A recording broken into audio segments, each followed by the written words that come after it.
세상을 살아오다 보니 제게도 정말 믿기지 않는 일이 생겼습니다. 처음에는 숨 쉬는 것조차 힘들 정도로 충격이 커서 많이 힘들었는데 지금은 어느 정도 마음이 진정이 됐는지 숨만 겨우 쉬고 있을 정도입니다. 그래서 이제는 제 고민을 공유하고 다른 분들의 의견도 듣고 싶은 마음에 이렇게 사연을 보냅니다. 저는 올해 30살이고 아버지의 회사에서 일을 하면서 살고 있습니다. 제 아내는 저와 동갑이고 가정주부를 하고 있었죠. 아내와의 첫 만남은 5년 전 일이었고 친구의 생일 파티에서 처음 만나게 되었죠. 그날 저는 약속 장소인 강남에 있는 술집으로 가게 되었고 약속 시간보다 많이 늦게 도착을 해서 저는 급히 들어갔죠. 가게 안은 많은 사람들이 모여서 시끌벅적 난장판이더군요. 그래서 저는 조금만 앉아있다가 축하만 해주고 가야겠다 라고 생각하면서 자리에 앉았습니다. 그런데 제가 자리에 앉은 지 10분도 지나지 않아서 술집의 문이 열리다니 정말 여신이라는 표현이 아깝지 않을 만한 그런 여성이 들어왔습니다. 누가 봐도 바로 알 수 있는 명품 백에다가 고급스러운 복장이 귀티가 많이 흐르더라고요. 그래서였는지 그때 그 시끄러운 와중에도 몇몇 남자들은 저처럼 조용히 쳐다보고 있다라는 걸 느낄 정도였죠. 그때 저는 바로 그 생각이 들었습니다. 그때 당시에 그 술집에는 저희 테이블 외에도 다른 손님들이 앉은 테이블이 많았었기에 저는 속으로 제 친구의 생일 파티에 온 사람이면 좋겠다라는 생각을 했습니다. 그런데 제 바람은 현실이 되어 주었고 그 여성은 제 친구에게 가볍게 인사를 하더니 제 앞쪽으로 와서 앉더라고요. 저는 낯선 사람들이 많은 자리는 별로 좋아하지 않는 성격이어서 처음에는 조금만 있다가 얼굴만 비추고 바로 가려고 했었습니다. 그런데 집으로 돌아가기는커녕 혹여나 제 자리에 누가 앉을까 봐서 화장실도 단 한 번도 안 가고 저는 그 술집에서 자리가 끝날 때까지 계속 그 자리에 앉아 있었죠. 그때 당시 저는 나름대로 여유가 넘치는 편이었습니다. 어릴 때부터 부모님의 재력 덕분에 항상 부족함 없이 자랐었고 지금 생각하면 참 부끄러운 얘기지만 부모님의 힘을 빌려서 외제차를 사서 타고 다녔었죠. 그래서 그때는 철이 덜 들었었죠. 뭔가 여유가 넘치는 척이 있어 보이고 싶어서 저는 일부러 테이블 위에 차키를 올려놓고 있었습니다. 마주 앉았던 그녀는 차키를 봐서 그랬던 건지 제게 호감이 있어서 그랬던 건지 저에게 먼저 말을 걸어주더라고요. 지금 생각해보면 제가 여유가 넘쳐 보여서 그랬던 것 같다라는 생각이 들긴 하네요. 아무쪼록 그녀는 딱히 직업이 있었던 건 아니었고 모델 활동을 한다고 하더군요. 그래서 그때 당시에 저는 모델이라고는 패션 모델이나 레이싱 모델 뭐 이런 거를 생각했었죠. 그런데 알고 보니 전문적인 모델은 아니었고 SNS에서 제법 인기가 많았는데 광고 회사들이 화장품이며 옷이며 가릴 거 없이 가끔 홍보를 제안하는데 그럴 때마다 사용 후기 같은 걸 남기는 그런 프리랜서 개념의 일이었습니다. 나중에 결혼 후 들어보니 잘 벌 때는 월 500 이상 대기업 직원만큼도 벌어봤었고 못 벌 때는 월 100만 원도 못 벌 때가 있을 정도였으니 수입이 일정하지가 않았었더군요. 그래서 그녀와 저는 많은 대화를 나누었는데 그녀는 약간 욜로족의 마인드가 강하더군요. 그때만 해도 욜로족이 뭐지? 라는 생각을 했는데 알고 보니 미래를 위해서 현재를 희생하기보다는 미래 걱정은 접어둔 채 당장 현재를 즐기려고 하는 그런 마인드를 가진 사람이었습니다. 그래서 수익이 생기면 저축보다는 자신을 위해서 대부분의 돈을 지출한다고 하더라고요. 저도 그때는 제정신이 아니었던 것 같습니다. 콩깍지가 제대로 씌었던 건지 제가 여유가 많았었던 편이어서 그랬던 건지 모르겠지만 그런 마인드를 가진 그녀가 왠지 자유로워 보였고 뭔가 멋있어 보이기까지 했습니다. 그런데 그런 사상이 얼마나 잘못된 건지 살아가면서 많이 느끼게 되었죠. 아무튼 그날 저희는 서로에 대해서 많은 이야기를 나누게 되었습니다. 자연스럽게 연락처를 교환했고 따로 약속을 잡아서 또 다시 만나게 되었습니다. 외모도 외모지만 성격도 제가 꿈꾸던 이상형이라고 생각이 들었죠. 그래서 저는 남자답게 먼저 고백을 했고 저희는 교제를 시작했습니다. 저희는 서로 이 사람과는 평생을 함께해야 될 사람이다 싶을 정도로 뜨거운 사랑을 나누었습니다. 그때는 저도 제정신이 아니었죠. 그녀가 원하면 뭐든지 주고 싶었고 빈일은 생각조차 하기가 싫더라고요. 그래서 부모님의 카드로 미친 듯이 돈을 써댔고 아내는 그런 나날을 보내면서 행복에 겨워서 지내게 되었습니다. 그 당시 저는 공무원을 준비하고 있느라 따로 직업이 없었습니다. 그냥 무의미한 대학 생활과 군 생활 이후 형편없는 삶을 살고 있었죠. 아무튼 저는 이 여자와 평생을 함께하고 싶은 마음에 만난 지 1년도 되지 않아서 평생을 함께하자고 프로포즈를 했습니다. 제 아내는 제 프로포즈를 받아주었고 저희는 그렇게 어리다면 어린 나이에 빨리 결혼을 하게 되었습니다. 저는 학생이라는 신분으로 결혼을 시작하게 되었고 부모님의 지원 아래에 신혼생활을 보내고 있었습니다. 아내는 저를 만난 뒤로부터는 결혼 전에 하던 SNS 활동을 중단했었고 저희는 그렇게 집에서만 뒹굴면서 하루하루를 보내고 있었습니다. 제 부모님이 모든 생활비를 전액 지원해 주셨지만 저는 결국 공무원 시험에 떨어지게 되었고 좌절감에 빠져 있었습니다. 그래서 도저히 이런 생활을 이어나가는 건 아니다 싶었고 저는 사업이라도 해보는 게 어떨까라고 생각을 했습니다. 그때는 왜 그랬는지 모르겠지만 제 스스로 멍청하게도 자존감이 너무나 강했습니다. 그냥 제가 뭘 시작하면 언제든지 돈은 쉽게 따라올 거라고 착각 속에 살았던 거죠. 그래서 지인들 몇 명과 함께 사업을 구상하기 시작했고 부모님께 부탁을 드려서 저는 사업을 시작하게 되었습니다. 처음에는 생각보다도 훨씬 잘 되었습니다. 동업을 하게 된 지인들과 저는 열심히 발벗고 뛰었습니다. 그래서 이대로만 간다면 아버지를 넘어서서 훨씬 더 성공할 수 있겠구나 싶었죠.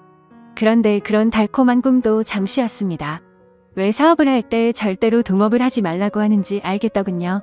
돈 문제로 서로가 부딪히게 되더니 결국에는 사업은 엉망진창이 되었습니다.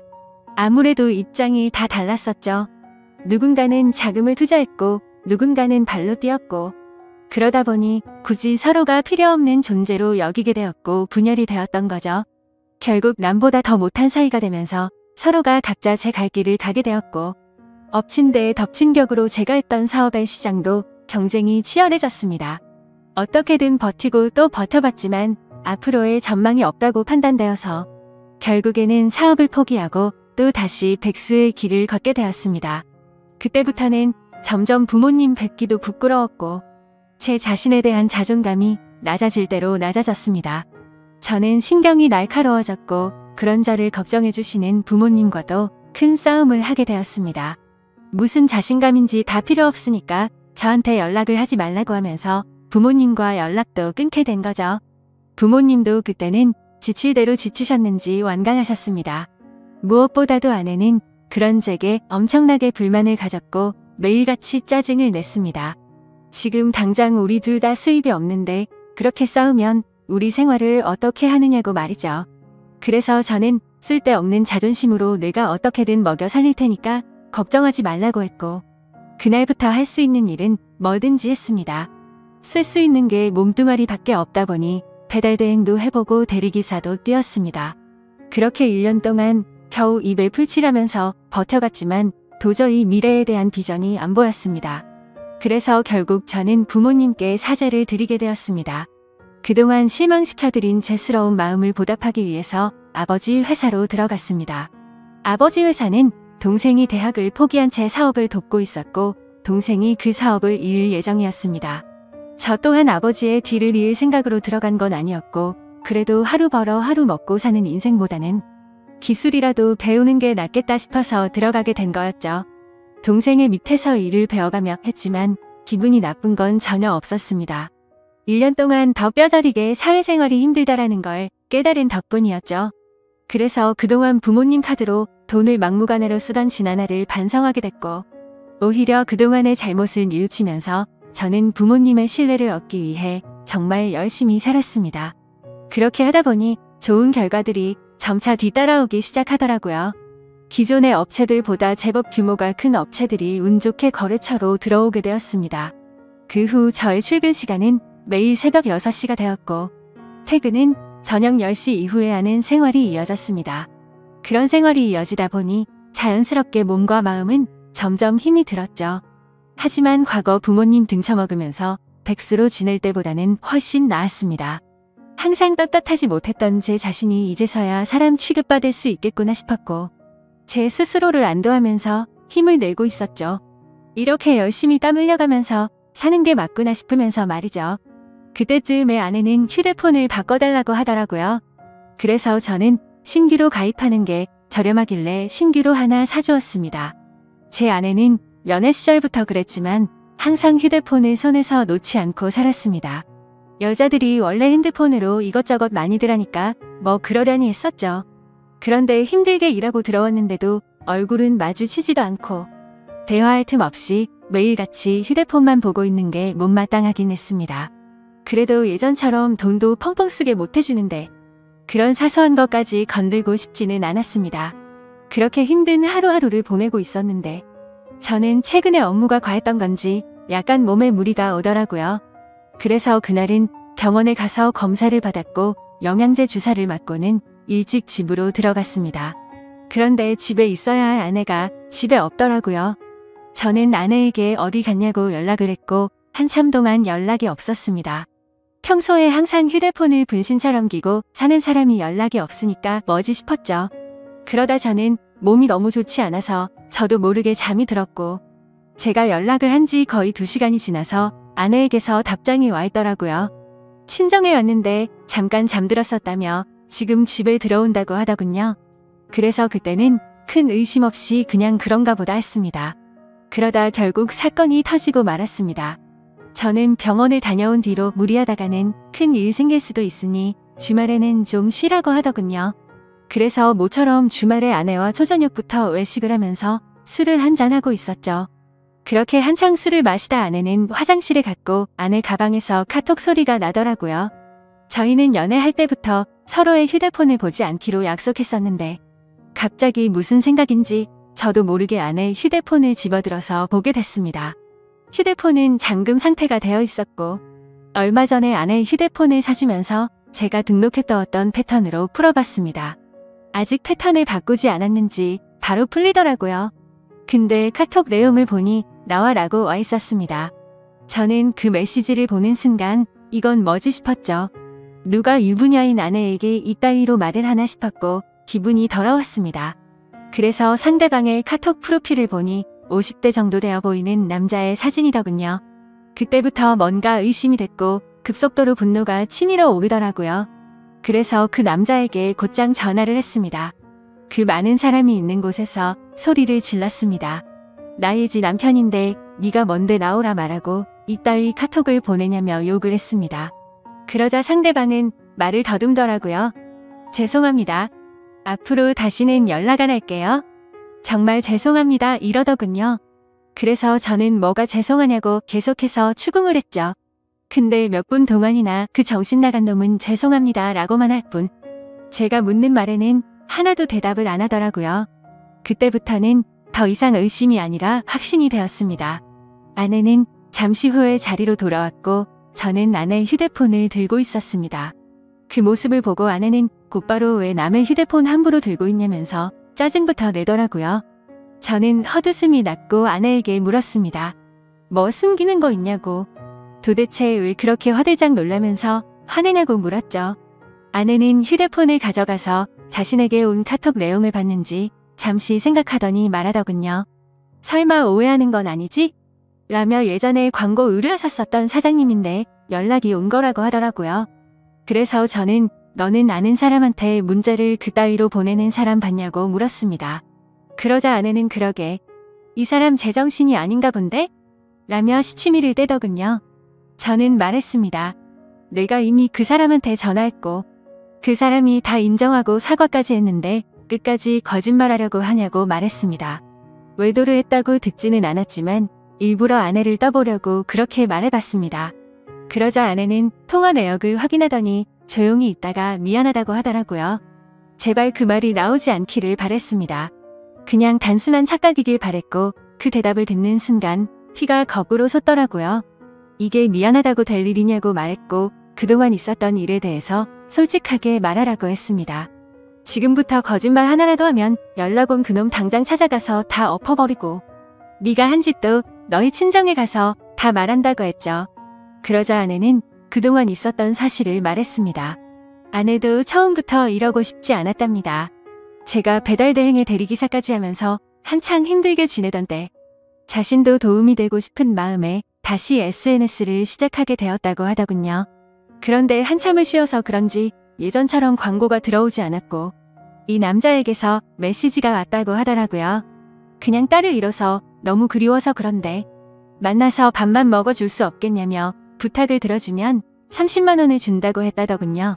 그래서 혹시라도 이 남자가 헛짓거리하면 바로 경찰에 신고를 할 생각을 가졌고 밥만 먹고 30만 원이나 챙기자 싶어서 나갔답니다.